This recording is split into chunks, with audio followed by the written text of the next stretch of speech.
नमस्कार दोस्तों, स्वागत है आप सभी का आपके अपने YouTube channel Indian exam questions में। तो दोस्तों फाइनली 5 अप्रैल का सेकंड शिफ्ट का आरआरबी एनटीपीसी का पेपर लग चुका है और इस वीडियो में लेके आए हूँ आज की सेकंड शिफ्ट में पूछे गए कुछ इंपॉर्टेंट क्वेश्चंस। तो दोस्तों यहाँ पे एक क्वेश्चन पूछा गया था, सिक्किम और चीन को कौन सा दर्रा जोड़ता है? तो इनको जोड़ता है दोस्तों नाथुला दर्रा। तो नाथुला दर्रा यहाँ पे इसका करेक्ट आंसर हो जाएगा। अगला क्वेश्चन दोस्तों, एक क्वेश्चन पूछा गया था, मानव शरीर में सबसे बड़ी जॉइंट यानी कि संधि कौन सी होती है? तो दोस्तों मानव शरीर में सबसे बड़ी जॉइंट होती है नी की, यानी कि घुटने की जो संधि होती है वो होती है दोस्तों। तो नी यहाँ पे इसका करेक्ट आंसर हो जाएगा। अगला क्वेश्चन थर्ड नंबर का एक क्वेश्चन आज की जो सेकंड शिफ्ट में पूछा गया था वो पूछा गया था दोस्तों, माचू पिच्चू किस देश में स्थित है? जो दोस्तों माचू पिच्चू है वो किस देश में स्थित है ये पूछ लिया गया था। तो माचू पिच्चू दोस्तों पेरू नामक देश में स्थित है। तो पेरू यहाँ पे इसका करेक्ट आंसर हो जाएगा।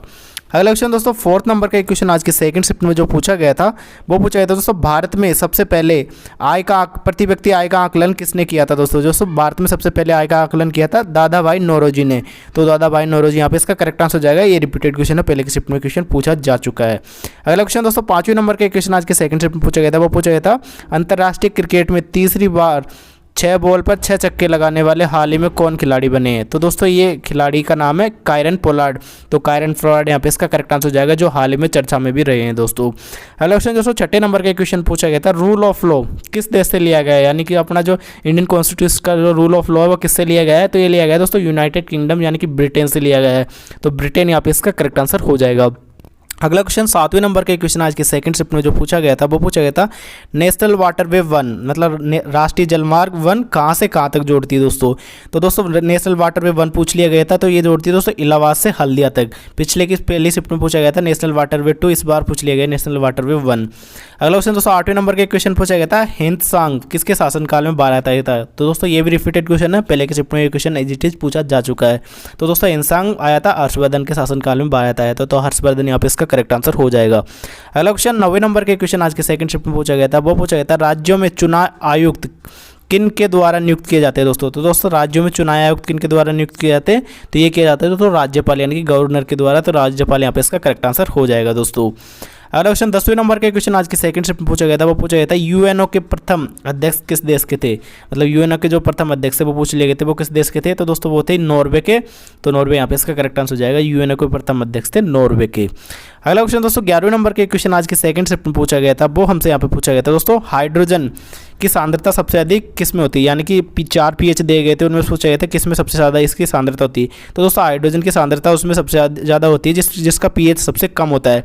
तो वहाँ पे दोस्तों एक ऑप्शन मेरे को भेजा गया है pH4। तो pH4 यहाँ पे इसका करेक्ट आंसर हो जाएगा। इसके अलावा और भी कम होगा तो वो हो जाएगा करेक्ट आंसर। तो एक 12वें नंबर का क्वेश्चन पूछा गया था, तो त्रिवेणी संगम किन किन नदियों के संगम स्थान है?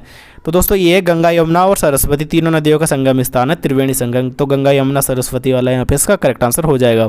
13वें नंबर के क्वेश्चन पूछा गया दोस्तों, मोहनजोदाड़ो का शाब्दिक अर्थ क्या होता है? काफ़ी इजी क्वेश्चन है, रिपीटेड क्वेश्चन है और सबका क्वेश्चन ये सही होना चाहिए दोस्तों। तो मोहनजोदाड़ो का शाब्दिक अर्थ होता है मृतकों का टीला।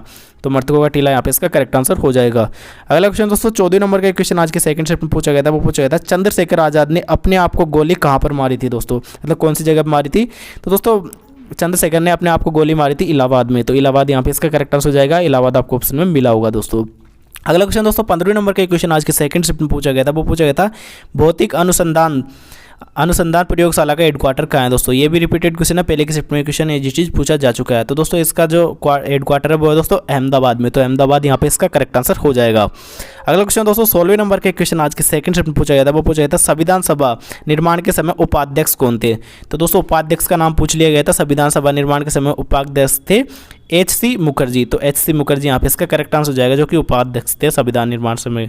अगला क्वेश्चन दोस्तों 17वें नंबर का क्वेश्चन पूछा गया था, मानव शरीर में ग्लाइकोजन को किसके फॉर्म में संग्रहित किया जाता है? यानी कि किसके फॉर्म में स्टोर किया जाता है ग्लाइकोजन को? ऐसे करके ये साइंस का क्वेश्चन पूछ लिया गया था दोस्तों। इसका करेक्ट आंसर हो जाएगा कार्बोहाइड्रेट्स के रूप में। तो दोस्तों मानव शरीर में ग्लाइकोजन को कार्बोहाइड्रेट्स के रूप में संग्रहित किया जाता है। 18वें नंबर का क्वेश्चन पूछा गया था दोस्तों, भारत में सबसे कम उम्र के ग्रैंड मास्टर कौन बने हैं? दोस्तों तो भारत में सबसे कम उम्र के ग्रैंड मास्टर बने थे डी गुकेश। यहाँ पे इसका करेक्ट आंसर हो जाएगा डी गुकेश भारत में सबसे कम उम्र के ग्रैंड मास्टर बने हैं। अगला क्वेश्चन 19वें नंबर के क्वेश्चन पूछा गया था, जनरेटर किस एनर्जी को किस में बदलता है? यानी कि जनरेटर कौन सी एनर्जी को कौन सी में बदलता है? तो दोस्तों ये बदलता है मैकेनिकल एनर्जी को इलेक्ट्रिकल एनर्जी में, यानी कि यांत्रिक एनर्जी से विद्युत ऊर्जा। यहाँ पे इसका करेक्ट आंसर हो जाएगा दोस्तों। अगला क्वेश्चन दोस्तों 20वें नंबर का एक क्वेश्चन पूछा गया था आज के सेकंड शिफ्ट में, वो पूछा गया था दोस्तों Ctrl+X शॉर्टकट की किसके लिए उपयोग किया जाता है। दोस्तों कंप्यूटर से रिलेटेड ये टर्म दी गई थी, शॉर्टकट की के बारे में पूछ लिया गया था। तो दोस्तों Ctrl+X यूज लिया जाता है कट के लिए, तो कट यहाँ पे इसका करेक्ट आंसर हो जाएगा। काफ़ी इजी क्वेश्चन था, पिछली बार भी अलग तरह से ये शॉर्टकट की पूछ ली गई थी दोस्तों। अगला क्वेश्चन 21वें नंबर का क्वेश्चन पूछा गया था दोस्तों, वो पूछा गया था 2018 में किस नए खेल की शुरुआत की गई थी, यानी कि 2018 में कौन सा नया खेल था जो जिसकी शुरुआत की गई थी। 4 ऑप्शन वहाँ पे दिए गए थे, एक ऑप्शन दिया गया था खेलो इंडिया यूथ गेम। तो दोस्तों यहाँ पे करेक्ट आंसर हो जाएगा खेलो इंडिया यूथ गेम, जिसकी शुरुआत 2018 में की गई थी। अगला क्वेश्चन दोस्तों 22वें नंबर का क्वेश्चन आज के सेकंड शिफ्ट में पूछा गया था, वो पूछा गया था ओनेगा का झील किस देश में स्थित है। दोस्तों ओनेगा झील किस देश में स्थित है, तो दोस्तों ये स्थित है रूस में। आप बताइएगा कमेंट बॉक्स में करके ये क्वेश्चन पूछा गया था नहीं पूछा गया था, क्योंकि इस क्वेश्चन में थोड़ा डाउट है कि पूछा गया था नहीं पूछा गया दोस्तों। हेलो क्वेश्चन दोस्तों 23वें नंबर का क्वेश्चन आज के सेकंड शिफ्ट में पूछा गया था, वो पूछा गया था कंप्यूटर की प्राइमरी मेमोरी किसे कहते हैं, यानी कि जो कंप्यूटर की जो प्राइमरी मेमोरी होती है उसका नाम क्या है। तो दोस्तों यहाँ पे इसका करेक्ट आंसर हो जाएगा रैम, रैंडम एक्सेस मेमोरी। ये भी रिपीटेड क्वेश्चन है, पहले के शिफ्ट में ये क्वेश्चन पूछा जा चुका है। अगला क्वेश्चन दोस्तों 24वें नंबर का क्वेश्चन आज के सेकंड शिफ्ट में पूछा गया था, वो हमसे यहाँ पे पूछा गया था दोस्तों किसी कंप्यूटर में इंटरनेट किसके माध्यम से जोड़ते हैं। ये भी रिपीटेड क्वेश्चन है, पहले के शिफ्ट में ये क्वेश्चन पूछा जा चुका है। तो दोस्तों किसी कंप्यूटर में इंटरनेट को मॉडेम के माध्यम से जोड़ते हैं, तो मॉडेम यहाँ पे इसका करेक्ट आंसर हो जाएगा। आज के सेकंड शिफ्ट में दोस्तों 3 से 4 क्वेश्चन रिपीटेड क्वेश्चन देखने को मिले थे। अगला क्वेश्चन 25वें नंबर का क्वेश्चन आज के सेकंड शिफ्ट में पूछा गया था, वो पूछा गया दोस्तों जीडीपी क्या है, यानी कि जीडीपी जो उसके बारे में दोस्तों इसकी डेफिनेशन ही पूछ ली गई थी सीधी। तो जीडीपी हो जाएगा किसी देश की सीमा के अंदर एक साल में उत्पादित कुल वस्तुओं व सेवाओं का अंतिम मूल्य है, वो जीडीपी कहला जाती है। तो दोस्तों अगला क्वेश्चन दोस्तों 26वें नंबर का क्वेश्चन आज के सेकंड शिफ्ट में पूछा गया था, वो पूछा गया था इंटरनेशनल सिविल एविएशन ऑर्गेनाइजेशन का हेडक्वार्टर कहाँ पे है। तो हेडक्वार्टर से रिलेटेड क्वेश्चन पूछा गया था। तो दोस्तों इसका हेडक्वार्टर है मॉन्ट्रियल में, जो कि कनाडा में। तो कनाडा यहाँ पे इसका करेक्ट आंसर हो जाएगा।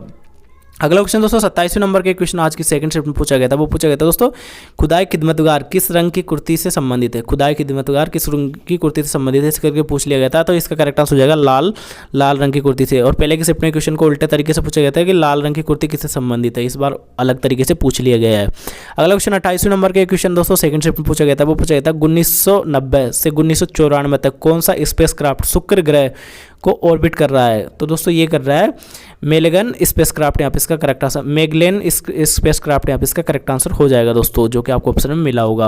ये काफ़ी डिफरेंट टाइप का क्वेश्चन पूछा गया था। अगला क्वेश्चन 29वें नंबर का क्वेश्चन पूछा गया था भारतीय मानक समय रेखा किस राज्य से नहीं गुजरती। 4 ऑप्शन वहाँ पे दिए गए थे, एक ऑप्शन मिला होगा दोस्तों आपको बिहार। तो बिहार से ये रेखा नहीं गुजरती, भारतीय मानक समय रेखा बिहार से नहीं गुजरती, बिहार यहाँ पे इसका करेक्ट आंसर हो जाएगा। अगला क्वेश्चन दोस्तों 30वें नंबर के क्वेश्चन आज के सेकंड शिफ्ट में पूछा गया था, वो हमसे यहाँ पे पूछा गया था दोस्तों ट्रेड यूनियन एक्ट कब आया था, यानी कि ट्रेड यूनियन भारत में कब लागू हुआ था ट्रेड यूनियन एक्ट कब आया था। तो ये आया था दोस्तों 1927 में। तो 1927 यहाँ पे इसका करेक्ट आंसर हो जाएगा। तो दोस्तों ये थे 30 इंपॉर्टेंट क्वेश्चन जो कि मुझे पता लग पाया आज के सेकंड शिफ्ट में पूछे गए थे। तो दोस्तों वीडियो अच्छा लगा तो वीडियो को लाइक करें, साथ ही साथ चैनल को सब्सक्राइब करना ना भूलें, क्योंकि यहाँ पे आपको एनटीपीसी का डेली रियल एनालिसिस मिलता है दोस्तों। और साथ ही साथ इस वीडियो को अपने व्हाट्सएप ग्रुप में शेयर करना ना भूलें, ताकि सभी को एनटीपीसी के रियल क्वेश्चन मिल सके दोस्तों।